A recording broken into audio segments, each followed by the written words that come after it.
What if I told you that one of YouTube's biggest philanthropists was accused of promoting kidnapping? Yes, you heard that right. The man who's planted 20 million trees and fed millions of people was actually called a kidnapper. And that's just the tip of the iceberg when it comes to ridiculous attempts to cancel MrBeast.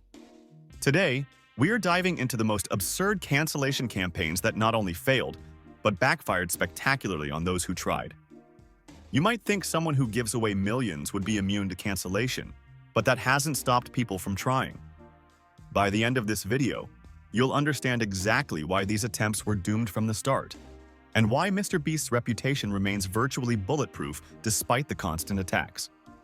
Let's start with what might be the most delayed cancellation attempt in YouTube history. Picture this. It's 2016, and Chris Tyson appears in a MrBeast video dressed as a helicopter. Fast forward to 2020, 4 years later, and suddenly Twitter discovers the video and declares it problematic. But what exactly happened here?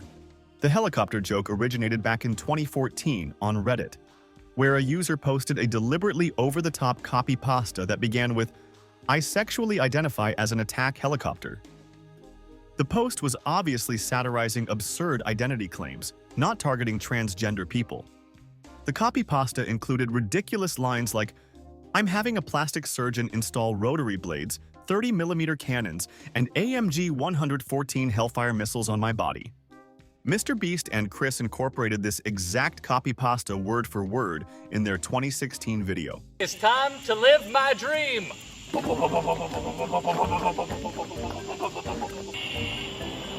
just staring at me. Hey girl, you want some attack helicopter? I was actually born a tank, but sadly it wasn't one of our 52 genders. On a scale of offensive content from 1 to 10, this barely registers as a 1. The joke's target wasn't transgender people. It was the absurdity of identifying as a military vehicle. Yet somehow, 4 years after the video was posted, Twitter users tried turning this into a cancellation campaign. But here's where it gets interesting, and something cancellation attempts often miss. The very people who were supposedly being targeted weren't even offended. Comments flooded in from transgender viewers saying, "As a trans person, I found this so funny at the time, and I still do.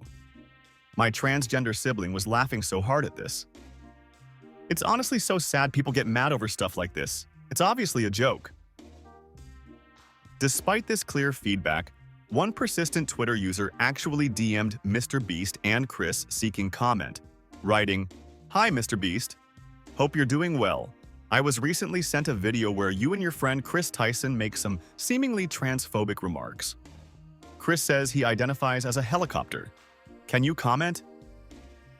The commentary channel Memify summed it up perfectly. Genuine question. How are you this sensitive to humor? Even just a joke about attack helicopters offends them this badly. But if you think that's petty, wait until you hear what happened after MrBeast's Squid Game recreation, a video that completely transformed the YouTube landscape.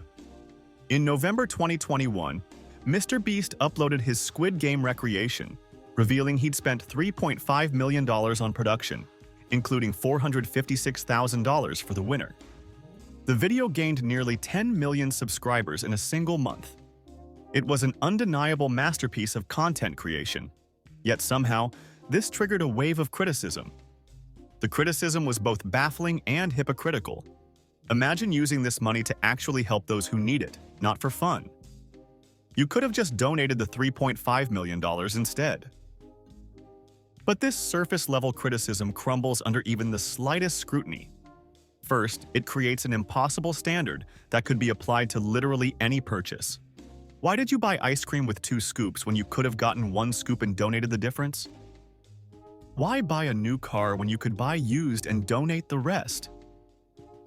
What's even more outrageous is how these critics completely ignored MrBeast's long-term vision. That $3.5 million investment in content didn't just disappear. It generated tens of millions in revenue that would later fund even more charitable work. It attracted millions of new viewers who would be inspired by his message of giving. It was the textbook definition of teaching a man to fish, rather than giving a man a fish. And let's be honest, how many of these Twitter critics regularly donate to charity themselves? Getting to the point where you're comfortable giving money away requires significant personal development. The people who have reached that point aren't the same people spending their days on Twitter trying to cancel one of YouTube's biggest philanthropists. The attempted cancellation was so pathetic that even PewDiePie stepped in to defend MrBeast, saying, "People were like, you spent all this money doing this when you could have just fed the hungry. He spent $2 million building Squid Game and people are like, well, he's not doing enough." This is the problem with Twitter. People shouldn't have opinions. But neither PewDiePie nor MrBeast was safe from what might be the most brain-dead cancellation attempt of all, that vegan teacher. You might remember that vegan teacher from her attempts to cancel other creators like Gordon Ramsay and PewDiePie. Her formula is simple. Pick a beloved influencer, frame them as anti-vegan in any way possible, and ride the wave of controversy for views. It was only a matter of time before she set her sights on MrBeast. On August 2nd, 2021, she uploaded a video titled, "MrBeast, no amount you give to charity can undo the damage you are causing by promoting eating meat." Right from the start, her argument stood on shaky ground. She began by complaining that MrBeast's $70,000 golden pizza video was wasteful. But before we watch him eat a $70,000 pizza, let's look into the eyes of this child. There are millions of children around the world who are starving to death. $70,000 could buy a lot of food. What the vegan teacher conveniently ignored was that 5 months earlier, MrBeast had launched Beast Philanthropy, with 4 out of the first 5 videos focused on, you guessed it, feeding people without access to food. In fact, MrBeast had already donated millions to hunger relief and opened a literal food bank that serves thousands of families. Meanwhile, when you search that vegan teacher charity, absolutely nothing comes up. Her Patreon states that donations help to sustain me so I can devote more time and resources to helping save the animals by educating others, which roughly translates to, the money goes directly into my bank account while I continue making videos framing decent people as evil. But her criticism got even more ridiculous. She complained that MrBeast didn't specify whether each food item in his videos was vegan. $5,000 taco. Are they vegan tacos made with beans and vegan cheese? This is $1 pizza. Is that vegan cheese? This is a $2 hot dog. Is that a vegan hot dog? Think about this logically for a moment. Only 0.5% of Americans identify as vegan. Creating content specifically catering to vegans would be a terrible strategy for a creator whose goal is reaching the widest audience possible. And if MrBeast started specifying vegan options once, he'd be expected to do it in every future video, a no-win situation. But that vegan teacher was just warming up. In her second video, she claimed, MrBeast, unfortunately, I have given you so many X's here for promoting the violence, for not talking about the environment. You need to go back and undo the damage that you've done. The first thing that you can do, MrBeast, number 1, is become vegan. Number 2, become an animal rights activist for the rest of your life. Tell people that the videos that you've done in the past, including this one, that you're ashamed of and that you wish you had never done them. She then demanded MrBeast apologize in her comment section. MrBeast knows about my channel here. Make sure that he subscribes and that he joins me in the comment section to tell me that he's going to change. Unsurprisingly, this never happened. What did happen was an impressive 96.4% dislike ratio on her video. But the crown jewel of absurdity came in her third video. First, she claimed MrBeast was promoting violence by not having fruit and vegetables on his pizza in the world's largest slice of pizza video. Where is the pineapple? X. What on earth? What is this pizza? There's not one single vegetable on there? Where are the mushrooms? Where's the spinach? Where's the broccoli? What else have you got on there? You have no green peppers? No hot peppers? That's not food? What is that? Is there even sauce on there? Is there even tomato sauce? X. As one commenter pointed out, someone needs to explain to that vegan teacher that putting vegetables on something doesn't make it vegan. But her most outrageous claim was yet to come. Because MrBeast featured a professional hot dog eater in one video, and because another segment showed poutine with cheese, which comes from milk, she accused MrBeast of promoting kidnapping.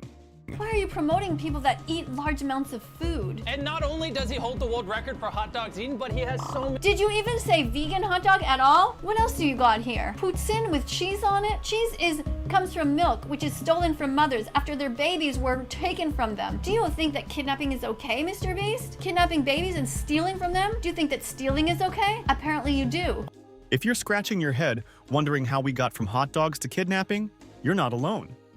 This logical leap was so absurd that it actually helped MrBeast more than it hurt him, as viewers rallied to his defense. What's fascinating about all these cancellation attempts is how spectacularly they failed. In fact, they often resulted in more support for MrBeast, not less. But why? The answer lies in MrBeast's approach to content and controversy. Unlike many creators who get defensive or apologetic when targeted, MrBeast simply continues focusing on what matters: creating entertaining videos and helping people. His actions speak louder than any Twitter thread or outrage video. MrBeast has mastered something few creators understand. Your reputation isn't built on avoiding controversy, it's built on consistent actions that align with your values. When you've planted 20 million trees, revitalized entire communities, provided clean water to villages, performed life-changing surgeries, and fed millions of people, a few misguided cancellation attempts simply can't stick. There's also a crucial lesson here about the nature of online outrage. In almost every case we've examined, the supposed victims of MrBeast's actions weren't even offended. Transgender viewers found the helicopter joke funny. Hungry people weren't angry about the Squid Game recreation. They were benefiting from Beast philanthropy. And regular folks weren't concerned about the lack of pineapple on pizza. The outrage came exclusively from a small but vocal minority of people who made it their mission to be offended on behalf of others, without ever checking if those others actually cared. So, what can we learn from these failed cancellation attempts? Perhaps it's that actions truly do speak louder than words. MrBeast doesn't need to defend himself on Twitter because his track record of positive impact is undeniable. While Twitter critics were busy typing angry tweets, he was busy changing lives. And maybe that's why, despite numerous attempts, no one has successfully canceled MrBeast. His bulletproof public image isn't built on careful PR. It's built on genuine good deeds that far outweigh any perceived missteps.